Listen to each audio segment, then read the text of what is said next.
Aber Kawas, welcome to Unboxing. My father, post 9/11, gets picked up by ICE. And this was a space where I felt like nobody wanted to touch it politically. Every weekend of my life, for 3 years, I took like 3 buses and train like 3 hours to go visit my dad in a prison. You have to toughen up and sharpen up and be ruthless. And I'm like, but that's what's wrong with it. Then I got to a point where I was doing some policy work around Palestine. Who did you call? The first person you called? Of course, I'm going to call Baba. I'm going to call my dad. The same way he missed my wedding, my graduation, my siblings' weddings and graduation. So I'm going to cry with you. No. What did you tell your dad? Never believe that being Palestinian is something that will be held against you. Being Palestinian is just an asset.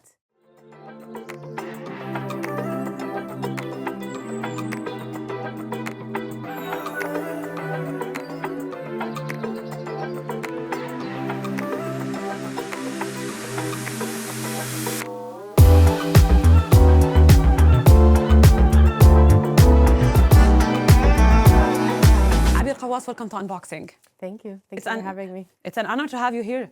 We made it. We made it, really. Right? Truly. After the negotiation phase. So many people know you through the lens of politics and the history you made. The first Palestinian American Muslim woman to be elected to the New York legislature. But today, if you allow me, طبعاً, I would love to unbox the woman behind this accomplishment. The woman, what kind of experiences shaped this woman, and what kind of moments she's been through to be the person she is today. Let's do it. And I'm going to start with my signature question. Okay, beyond politics, and if we put all the labels on the side, your ethnicity, your religion, and your achievement, and the history you just made, who are you? It's a big question. Who are you?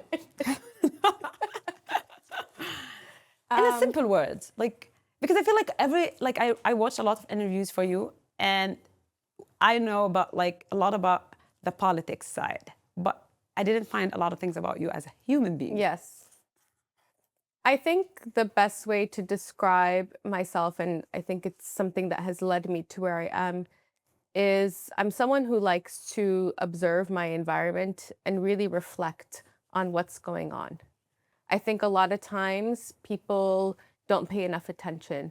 And I also think that you have to learn through time, through observation, through entering a space without assumptions. You have to try to come in and really understand what everything is so that you can make a choice of how you act moving forward. And I try to do that in my life. And I also think I do that politically, in political spaces. And that's actually just a life skill that helps you navigate them. Okay, you said you like reflection, right? We're gonna reflect on your life, and we're gonna start. Let's reflect. We're gonna reflect together. We're gonna go back to the childhood. Okay, what kind of child were you?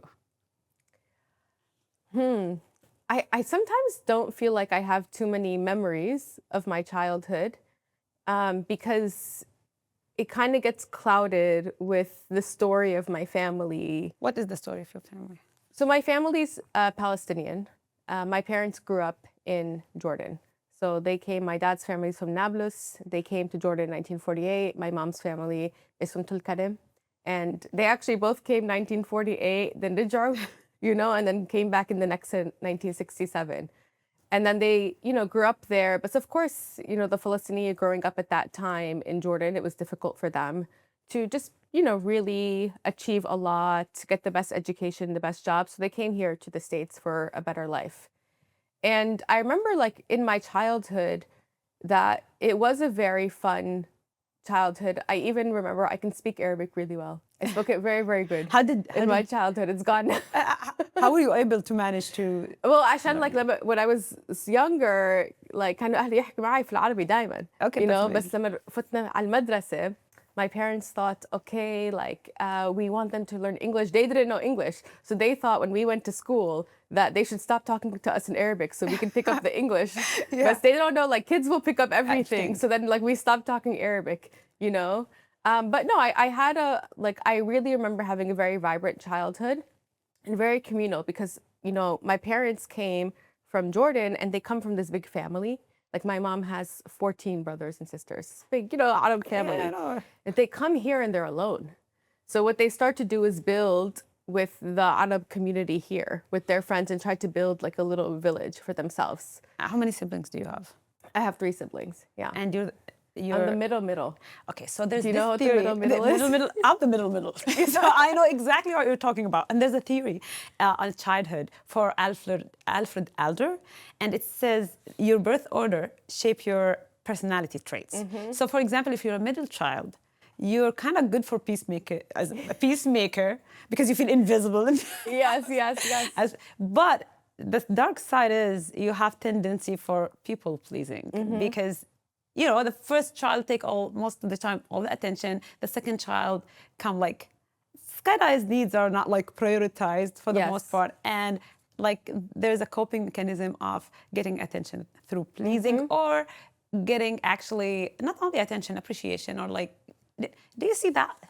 Yes, I see that, and then it also came out in the second part of my childhood, which was the more difficult part, right? Because I say, okay, my parents came here to the United States, but then my parents didn't have papers; they were undocumented. So when I was a little bit older, my father, post 9/11, right, gets picked up by ICE. He gets put in immigration detention, and he's in ICE detention for 3 years almost before he gets deported.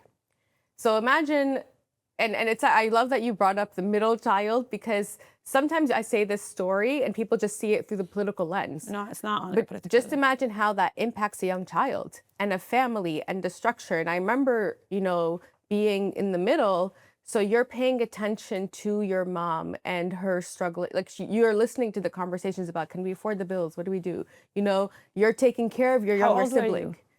I was in junior high school. Like 16 years old? Like, yeah, it was like when I was like maybe like 13, 14, 15, around that age. So you're old enough to kind of understand, but you want to be a child, but you get pushed into adulthood. You get pushed into taking care of the household. You get pushed into, my mom gets pushed into my dad's role. She starts working to provide for the family. We get pushed into the mom's role to start taking care of the household, paying attention to things.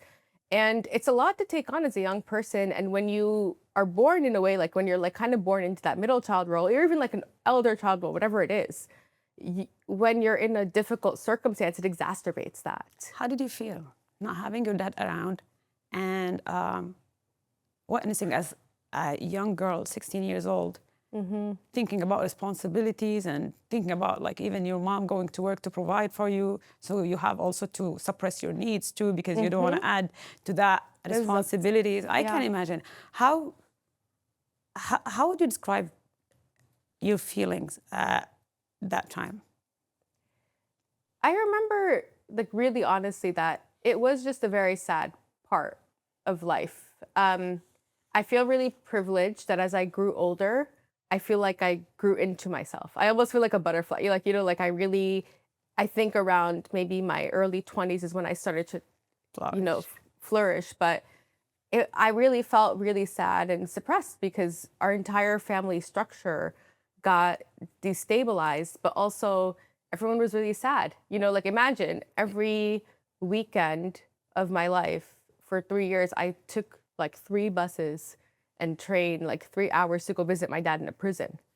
And كمان, like, I will add, because like we're Arab, we come from like a very communal background. Like إحنا كتير اجتماعية. At that time, people were so afraid. Post 9/11, this was happening in the Muslim community in the US. So people stopped talking to my mother. كمان, like في كان like كنا نخبي. It's not like we're Arab, so like حدا بنحبس في عيلتك, like you're not going and telling the whole world. Yeah. But you keep very secretive. So like it's almost like our life shrunk. How was your relationship with your dad? It's hard to explain. I love him very much, and I feel, of course, like he's my dad, and just so many things in life that shape so many things in life. But I also feel like I didn't get to really know my dad really well. That's the answer I get from a lot of Arab American. They're like, even if their parents were with them physically, just the fact that their parents are actually surviving, like, they're providing, so they don't have that even capacity to be emotionally available for their kids, even if they're Yes. physically there. Yeah.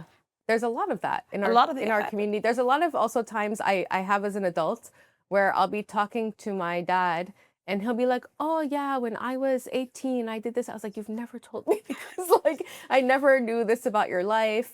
And also like as Palestinians, as Arab, like our history is always really important to us.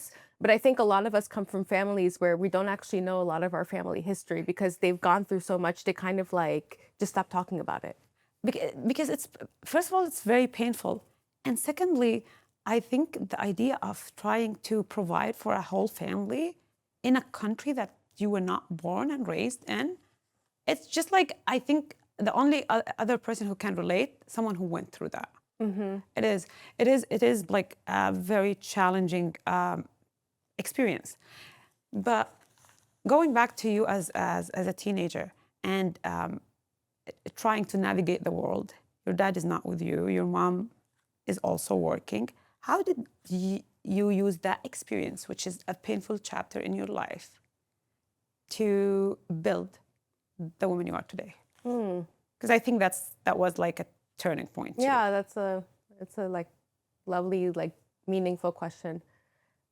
I feel like that was a time in my life where I started from a very young age to do that thing that I explained to you, to start to observe and reflect. Maybe because my life felt very shrunken, but also I felt very alienated.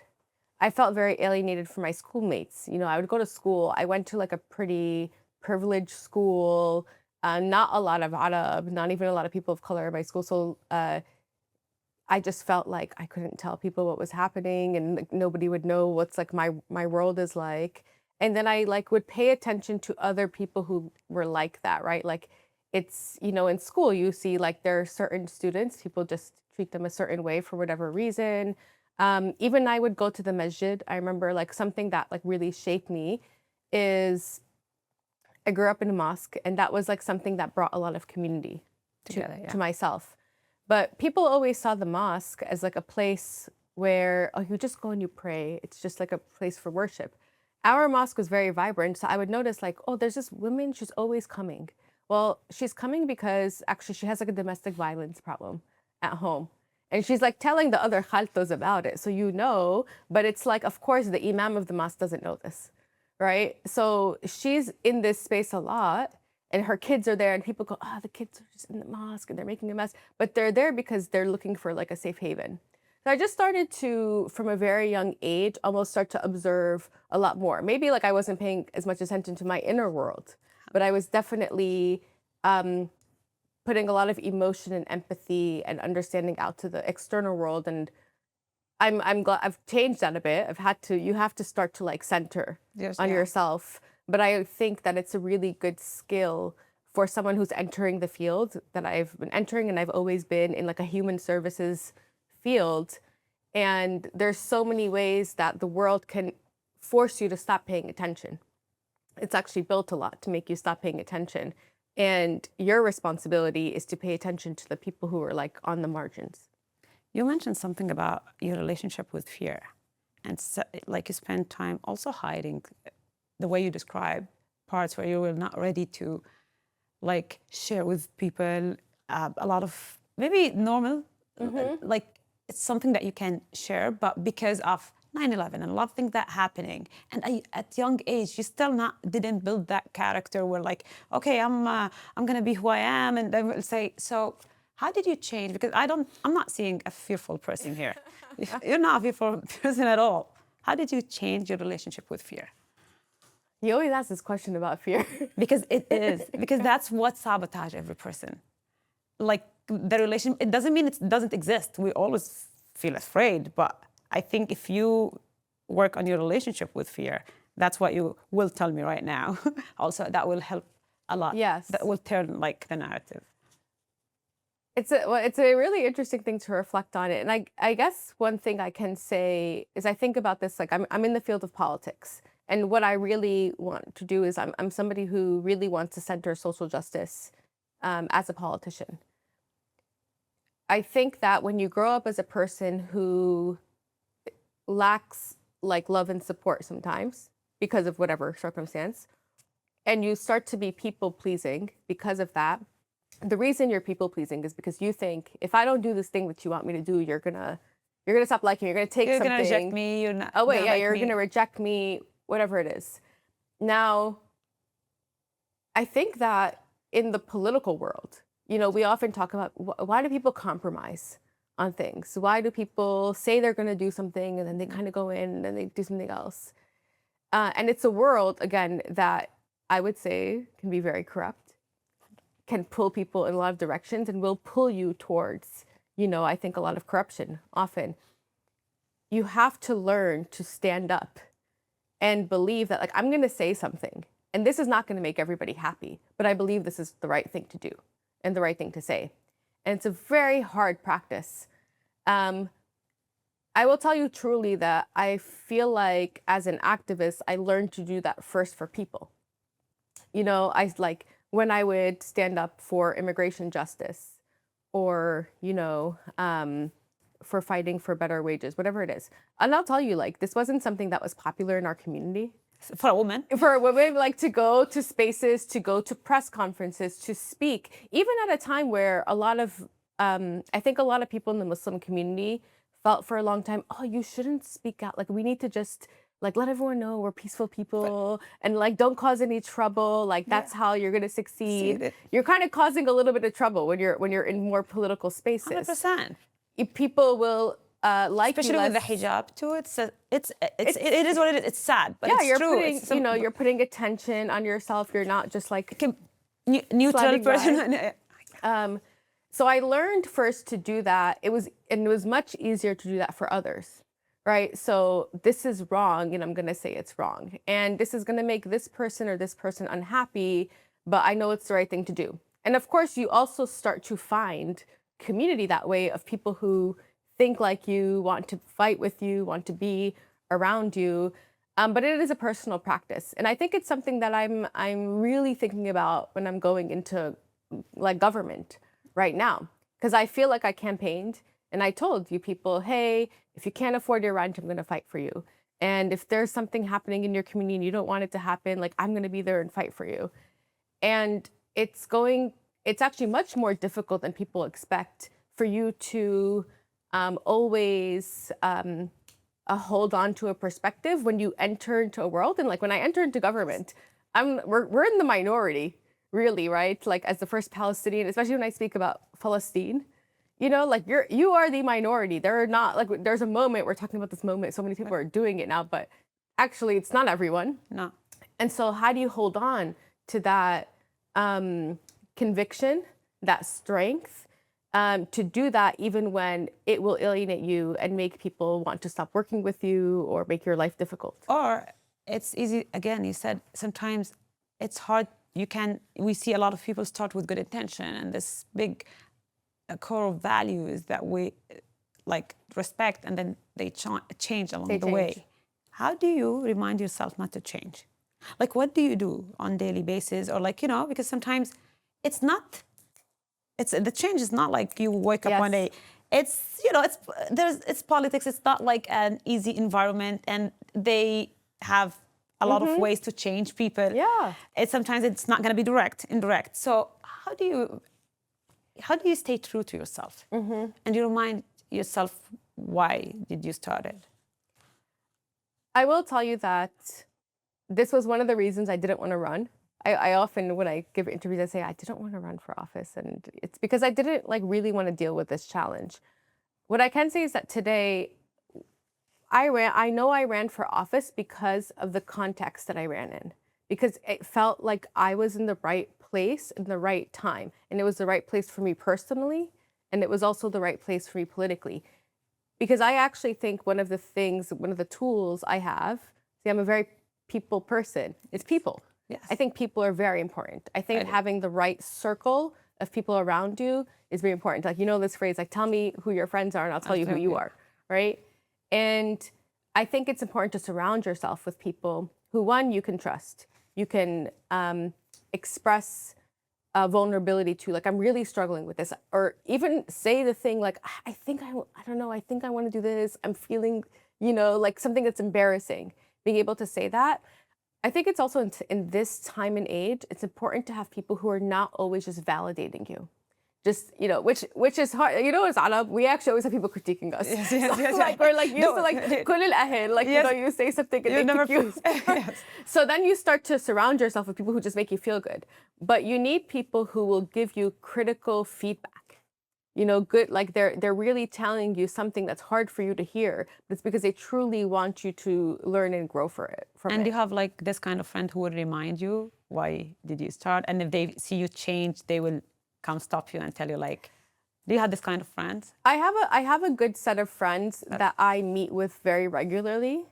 I don't want to say they're not the friends I see every day or call every day, but at least every couple of weeks, I call them and I, like talk about the things that I'm struggling with. And I actually built that throughout the campaign as well. Campaigning is very difficult. Campaigning is one of the most vulnerable and horrible things you can put yourself through. It's very front facing. You have to make a million decisions a day. You will feel very pushed and pulled, and you will also feel a lot of lack of support. And you need people, I developed that for myself. And I kind of, even when I decided to run, I talked to my husband and I talked to my family. I said, okay, we're going to have to, like, here are the 5 people. Like, we're going to have to keep them with us. We have to call them when we need them, I love that for you. I love that you really, you care about people and you care about like making sure also to be fair with them. Where did you learn that from? Like, I don't think, did your family teach you that? Did like life teach you that? Where did you learn that like your surrounding and people who you care about, you should be like loyal to them and you should like keep them? Does that mean? Because this is not America too. Yeah, like I don't learn that in I America. was going to tell you, this is something that's like, it's very Arab. So where did you learn how to care about your people and take care of them and be loyal to the people who at some point took care of you? Yes. I don't think you learned that from American culture, to be honest. Yes. I will say, I spoke about this really sad thing that happened in my family, that my dad got deported. From when I was a teenager, though, because he was deported, I used to go to Jordan a lot. I'd go visit him and visit my family. And I learned to be like دايما بحكوا عني اجتماعية, But I think the reason, Kaman, I learned to be like that is because, there's this dynamic when you grow up in the States and you go to visit back home, like 50 واحد بعزمك, like you're invited to people's homes. But Arab culture also has a way of centering family. And sometimes that is a little bit like what we struggle with is like over obligation. But I think it's a really beautiful contrast to American culture that's very individual. I agree. Arab culture, you feel accountability to people. Always. Like, you have something like, this person invited me, so I have in my mind that, like, maybe a month from now or something, I'm going to invite them for something. And like, we're not transactional. Yes, it's not transactional, it's reciprocal. 100%. There's a lot of reciprocity. Yes. But there's a lot of thought to people. I think that's a really beautiful thing. And when you have a big family, you have like a web of people you're always thinking about. I think that's really beautiful. And like I said, it can be tough, but it's something that's not taught a lot here. Here in the States, there's a culture of individualism, every person for themselves. Like, you don't have to care about this person's feelings to do this, just do what's right for you. I think as women, we struggle because we are very, nurturing and giving. We have that, like, you can't give everything to everyone. But I think it's really, really beautiful to feel an obligation to people. And I think that also translates politically. I agree. Right? Like, that's why do people struggle so much here to empathize with immigrants? People struggle here to empathize with people who have lost their homes or struggling. If you come from a family, especially like one thing that's really interesting about Arab families too, a lot of us come from migrations, like not even like forced migrations, right? There's some people in the family who make it out. There's some people in the family still struggling. You see all walks of life in your family. You're you encounter a lot and you feel accountable to all different kinds of people. And here, people can also just live in a bubble. Parallel world. Parallel world. So I really think that my experience of going back home so many times throughout my teenagehood and my early 20s has taught me a different perspective on life. And I really appreciate it. And I think it enriches me politically. I actually always say, by the way, like, this is also why I think Mamdani is a really good politician. I was like, because he didn't, like, he like kind of grew up internationally. So like, I think that if you grow up outside the United States, you gain this perspective. Most cultures and societies are like this. Yeah, I think it's beautiful to have that, first of all, understanding that there are other people, even if you don't struggle personally, there are other people who struggled, and even if you didn't go through the same situation, you can just imagine. Yeah. And the empathy will come easily. Like, it's not very hard. And when I see someone like you who was born and raised here, you're rare into Mamdani. Well, because I come from a big family, and my husband comes from, I'm not from a big family, but his family has big family, and all, like 99% of the young generation, they don't have that. They don't, like... It's tough. I feel very grateful. I think I cultivated it over time, going back and forth. And I'll also tell you, like, this is what taught me how to learn to trust, like, a small group of people. Because when I was actually going back and forth between the US and I'd visit back home, I was still young. I was very impressionable. So when you have 100 family members and they're all telling you what to do in life and giving you opinions, it's a very out of thing. Everyone's giving you an opinion. You start to learn over time who's giving you advice in your best interest. Who's giving you advice because they're projecting something onto you? You know, who's giving you advice because this is the way they see the world and they're not looking at the way you see the world, right? You just learn from talking to so many different people. I think that's a skill set, to learn to navigate different people. That's why I say, like, family is such a blessing because it's so complicated. It is. And when you have to deal with the complications of so many different personalities and people, you start to pick up to learn how to trust the right kind of people. And then also you over time, what you have to learn is how to trust yourself and your opinion and your viewpoint in life. So that's beautiful. You talked about, like, how you care about building a real connection and building a surrounding and group of people who you trust, and you kind of put the effort to keep this friendship and this community and this surrounding. Where did you learn that from? Yeah, the reciprocity. Well, this is the thing too. I think it's another lesson from that: reciprocity versus transactionalism. To be reciprocal to someone is to know, sometimes with a certain friend, and I've had this with my friends, like, mashallah alayhum, in the last couple of months, if we talk, we're talking about me. You know what I'm saying? Like usually, like, we are talking about me struggling with my campaign or something that happened, because they know I'm in this time of life that I need that support. And there are other times where I have more capacity, and then I remember to cultivate the relationships I have. Give people their time, give people their respect, gift people, take care of people, because there will be a time, right, where you won't have the same ability, and that's how you build a network and a village for yourself. I think a lot of us as adults struggle with this. 100%. It's really hard to Especially, build. I feel like for people who, I was born and raised in Jordan, but I saw a lot of people, and I did a lot of my education, my MBA and my doctorate degree in America, so I'm also aware of the culture. And you mentioned something where, like, people who were born and raised in America and they're not involved, even if they come from a different culture, but they're not involved with that culture. They're more like into the American culture. They're more like transactional. And people who from our culture, and even, like, by the way, we have also other cultures where, like, they're like, the building connection is not something hard and it comes natural and it's not transactional. But for you to be born and raised here, how were you able to get to that balance where, like, I understand other cultures, I care about connection, but also I will pick I choose who I listen to.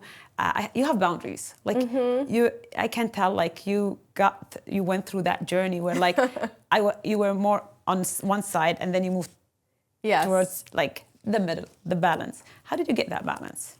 Oh gosh. Of not devoting all yourself to people, but at the same time to care and to support. How did you get to that balance? It's not an easy.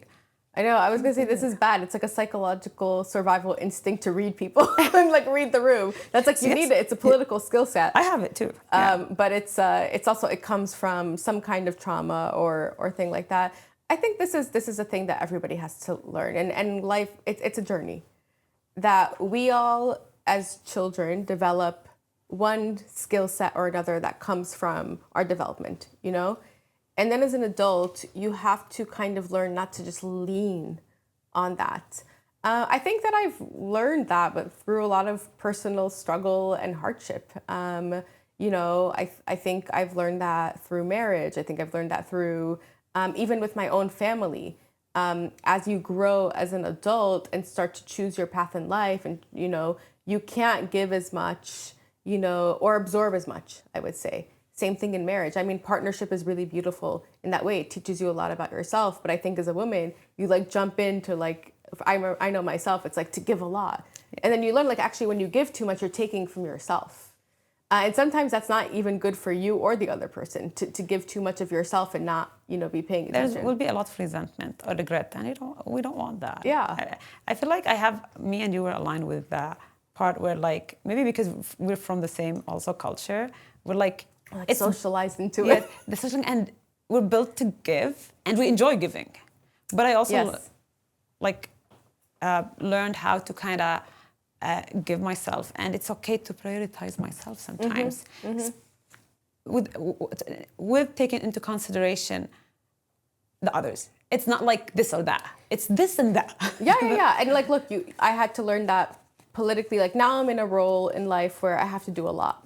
And it's really beautiful because I'm building a team around me. Now, this is different than my group of friends who I go to, but like now, even when you hire for a team, like going into running for office, people think it's like running an organization or like running a business. Like you have to learn how to manage people, work with people, and you're gonna be asked to give a lot of yourself. So what you need is a team who will help you protect that, because if you just keep giving, right, then you expend everything. 100%. And then you're not effective. And you're not effective, and I think it goes back to that accountability. You can't be accountable to other people. Accountability means I really like, kind of like we in Arabic say like نعطي الحق, you know?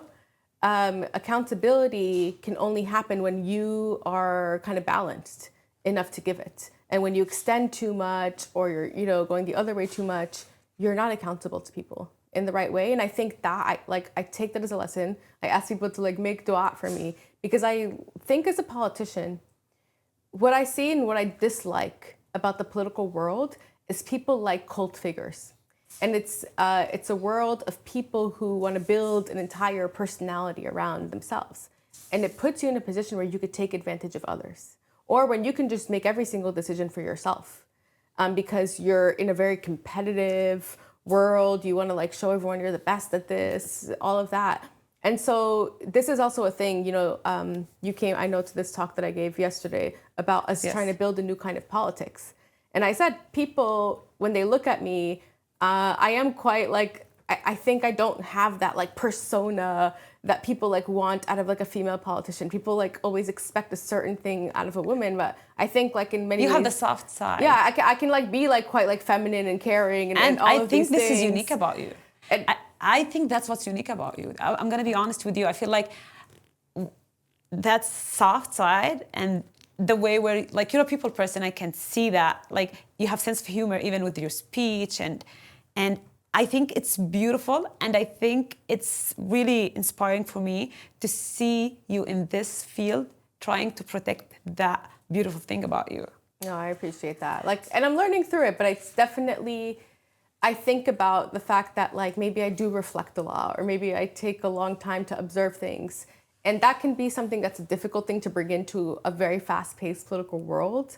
But imagine if the very fast-paced political world had only people who weren't reflecting, or had only people who were in it for themselves. And this is what we're trying to change. We need different kinds of people, because people in the political world are the ones who are making decisions for other people. You're making a decision that can affect thousands of people's lives. And I always say this, one of the things, like going back to being Palestinian, because being Palestinian in this moment and what's happened in Palestine is like so much a part of the journey that got me here. One of the biggest days I remember like that helped me make a decision to run for office. It was maybe, it was like a year ago where in Gaza, people were at the point of starvation. So like we've seen everything in Gaza. We've seen everything. We've seen the bombing, all that. But I remember there was this time where they, like all of the organizations were reporting that like Gaza is about to reach a point of starvation, mass starvation. And all they have to do is open up the borders, you know, to just let trucks in. And I just think about the responsibility that international politicians, that everybody had to make sure that a mass group of people was not getting starved, and how people were not able to do that. And that's a big thing that led me to run for office. And like, I'm not actually in the position where I can even affect this thing, but I just thought to myself, there shouldn't be any more people taking one more seat in power who don't have a responsibility to other human beings. What does Palestine mean to you? I mean, this is like a really, you know, I think it's the focal point of everything. And so much of the conversation we already had was about me being Palestinian. Like, I feel really blessed, and every part of it is being Palestinian. The way that my family moved different places, moved to Jordan, like we're moved to the US, we're moved back to Jordan. Like, this is the story of our people. But the story of our people is not just our displacement or what's happened to us. The story of our people is about how we have gained strength through that. So I think in many ways, the way that I gained strength as a person through all of the personal struggle of being a middle child or like, you know, the things that happened with my family, it's even hard to be back and forth between two different countries, cultures, but it builds a resilience. And I think Palestinians specifically, we really believe in resilience. We believe in steadfastness. We believe in holding on to that like soul part of us. Like when we talk about the land, you know, and like the samud towards the land, it's because the land is like our soul. It feeds us. We're so connected to it. And we're all, like many of us are displaced from our land, but we won't let go of that soul. I agree. Have you ever been underestimated? First, as a woman, and because you show empathy too, like you're not only a woman, you're an empathetic woman, which I really love about you, or because you're Muslim, or because you're Palestinian, like you have a lot of things. Have you ever been underestimated, and how do you handle that? Yeah, I think many times, especially in this campaign. Do you have a story? I love stories. So of feeling underestimated? Underestimated, or maybe judged, or maybe... I'm like, oh, I don't want to go into a specific... There's a lot of, because if I'm going to start, we're not going to end. There's so like something many. That like... something that like right now you can remember. Yeah, I mean, I think not to like just make it all about gender, but I feel like especially as a woman in the Arab community and in the Muslim community, there is that sense of underestimation. Like I remember thinking when I was running for office that I had like also volunteered and given a lot of time for my community, and people know you and all of that. But it took time for people to be like, oh, you're really going to succeed doing this, you know, or to support. And I found a lot of times that people were like much quicker to support men who were running for office, even if they had like less of the credentials or experience that I had.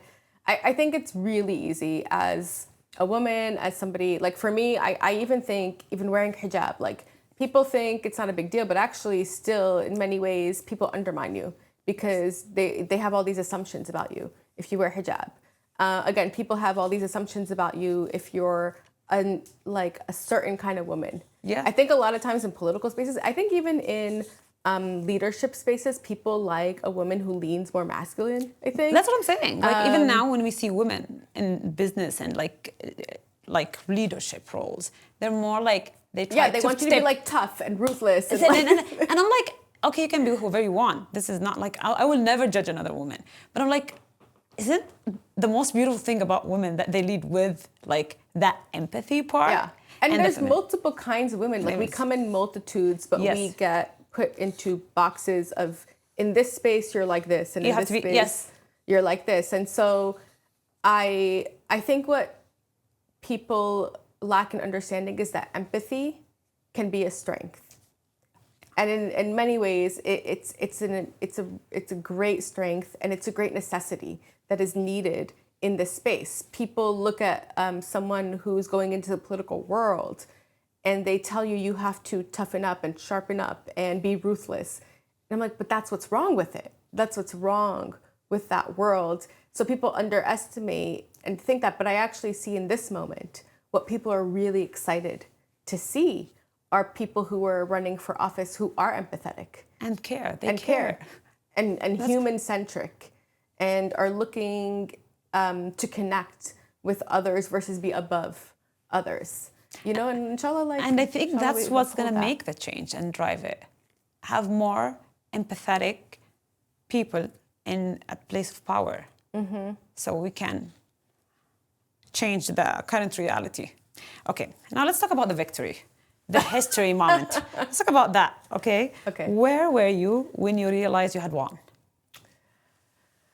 This is a complicated one because we have something in New York, and for everyone who like maybe needs a little bit of context, right? So I ran for office for state senate, and in June we had our primary. So this is deciding who's the Democratic nominee.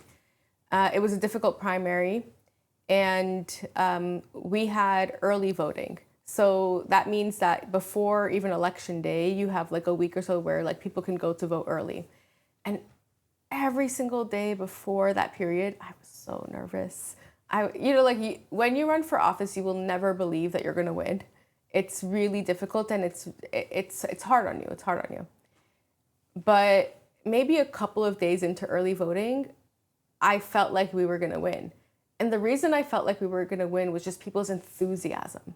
I didn't know if we were getting the same number of votes as our competitor, but every time we got a vote, people were just so enthusiastic about it. And you can tell that people were enthusiastic about voting for the platform, you know, for the group of people that is going into office, for the things that they're representing, you know, representing change, representing wanting to like fight for affordability.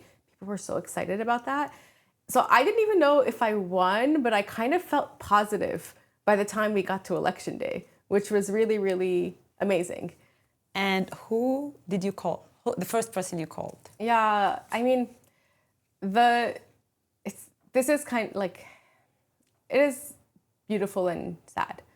I first find out that I won with my team. So I all of my volunteers and my team met up in a certain part of Queens, which is like where I live. And we all celebrated. It was beautiful. It was like a zafeh. They were like, most of them were not, but they kind of did like a zafeh for me. I wish I was there. Like it was like everybody was out on the street and clapping, and it was like really exciting. And then I was gonna get in a car to go to where like our victory party was to then give a speech with the other candidates who had won. So when we get into the car, I go like, of course I'm gonna call Baba. I'm gonna call my dad. And like, I had the same experience. I had this exact experience on my wedding day where I was like, I had my makeup on and it's like an exciting day and I'm ready, and I call my dad and we just started crying. And it's crying both because he was so proud of me, you know, but also he was alone. My whole family got to be with me on election day. Everybody was there supporting me. And then we go back to like the sadness of what our people go through. And what these systems do to us is, you know, it's 3 a.m. in Jordan because of the time difference. He's like in the house by himself, because it's nighttime, and he's missing a huge part of his daughter's life, a huge moment of his daughter's life, the same way he missed my wedding, my graduation, my siblings' weddings and graduation. So it was actually like really sad, and I cried, and I took that moment to feel that, you know, before I had to like let it go. And then if your dad were sitting here today, what would you tell him? Like something that you've never had the chance to say it before. I think you have things to say to your dad. You want me to say what's up? I'm going to cry with you. No. What would you tell your dad? I will tell you what I actually said this to him. It's not that I wouldn't say it. I told him, like, Baba, like, كل التعب, like everything that you've been through is for a reason. We as a family, what we had to go through with him being sent away, with him being incarcerated, with the family separation, there's nothing that can ever measure that or describe the way that impacted us. But alhamdulillah, in my life, I was able to take that experience, which in many ways could have destroyed others, really, and turn it into something where, inshallah, we can fight for other people. And we may not have the satisfaction of my dad getting to be in the room with me on the victory day, but there is something really beautiful to know that, inshallah, the work that I'll get to do in this position will be for other families. And that is, again, one of those ways that we can hold that collective in mind. This is kind of a little bit more spiritual, but I think it's also part of like Arab culture and, again, accountability to community. You don't always get everything in your life, right? But you still will fight for other people to have a better life. Yes, I love that. I love that. نسلم عليه عمو. Allah يسلمك. So yeah, I want to talk more about also, you worked in organizing for a very long time. What made you make that decision of joining? Running for office? Feminist, yes, running for office. Really, I had not thought to do it. I wasn't going to do it. A bit of my story is that I had been organizing, meaning I was working for a lot of community organizations, fighting for policies that were going to support, especially the Muslim and Arab community, things like language access or higher wages. And then I got to a point where I was doing some policy work around Palestine. And this was a space where I felt like nobody wanted to touch it politically. It just felt like you would go to an elected official's office and say, like, Palestinians are getting killed in the thousands, can you do something? And they'd be like, like it's just like a no. For years and years and years. Then I had a really special opportunity where I got to help develop a bill called the Not on Our Dime Bill. This was a bill to stop the millions of dollars going to the settler enterprise, which is like going to take Palestinian homes and land, coming out of New York State. And we worked with then Assembly Member Mamdani, this is before he was mayor, on this. And it was like a breakthrough moment because it was the first time a politician had like not just been willing to talk about Palestine, but wanted to be proactive in doing that with people who come and organize and work with the Palestinian community. So it took a couple of years that we worked on that. And then when he then eventually ran for office and won the mayoral race, where people probably thought that his support for Palestine was going to be a liability, it ended up being an asset. Yeah. After he won, this is the couple of reasons that I ended up running. One, I was asked to by the movement that we came from, Democratic Socialists of America. And it was because we wanted to build a team to support the goals. Again, like this is not just about one person being the figurehead. This is about how are we all gonna get in to make things happen. So it was like running because we all need to be in a position in different parts of government to actually get the agenda, to get done. Secondly, like this was an opportunity to run as a Palestinian and not have to hide or conceal or shy away from my beliefs. Really believing in a free Palestine, that my people deserve to live freely without occupation, without apartheid, right? Without genocide. And not having to not say that so that I can win a political race. All right? I was able to win a political race, not just despite of me talking about Palestine, but because I spoke about Palestine. And then that means I can bring my whole self. And that means I can fight for everyone. Because of course the Palestinian issue has been so sidelined. So if like you won't talk about that, you're not going to talk about other things, So that was what kind of pushed me to run for office in that moment is because there is a new context. We're in a new moment. We're all seeing political change happening. We're also all seeing political change that needs to happen. We're really seeing a world where some of us can't imagine our futures anymore. Do you feel hopeful about the future? I do. Because I feel like at the end of the day, we all have to come together and fight for each other. When the special interests and the people who have been in office and all these things, when they're not going to fight for you, I think people are coming together.